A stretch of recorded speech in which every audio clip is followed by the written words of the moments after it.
ഒരു കഥ പറയാം. രാവണൻ്റെ തടവുകാലത്ത് പ്രതീക്ഷയറ്റ് ഏകാന്തമായി സീത വസിച്ചിരുന്ന കാലത്ത് തണലായെത്തിയ ഒരു നരഭോജിയുടെ കഥ.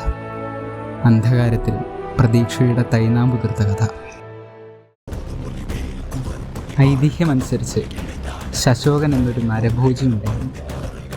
നേരെ വരുന്നവരെയെല്ലാം അവൻ കൊന്നു തിന്നുകൊണ്ടിരുന്നിരുന്ന കാലം. ഒരിക്കൽ അലഞ്ഞു തിരിഞ്ഞ് അവനൊരു മുനിയുടെ ആശ്രമത്തിലെത്തി. അവിടെ വെച്ചായിരുന്നു കഥയുടെ മാറ്റം.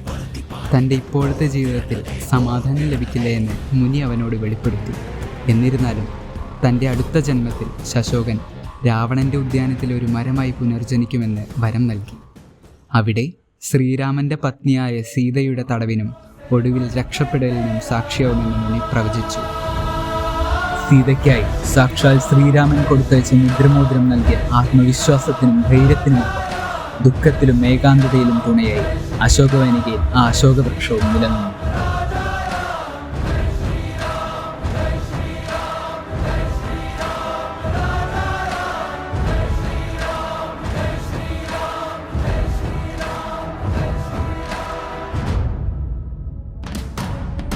അങ്ങനെ അശോകവൃക്ഷം പ്രത്യാശയുടെയും വിമോചനത്തിൻ്റെയും പ്രതീകമായി മാറി.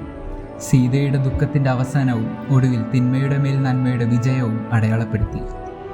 സീത എന്ന സ്ത്രീക്ക് അഭയം നൽകിയ അശോകവൃക്ഷം ഇന്നും ഈ യുഗത്തിലും സ്ത്രീരോഗ ചികിത്സയ്ക്കുള്ള ഔഷധങ്ങളിൽ മുൻപന്തിയിൽ തന്നെ നിൽക്കുന്നു. വിവിധ രൂപത്തിലും ഗുണത്തിലും സ്ത്രീകളുടെ ആരോഗ്യത്തിനായി അശോകം ഉപയോഗിക്കുന്നു.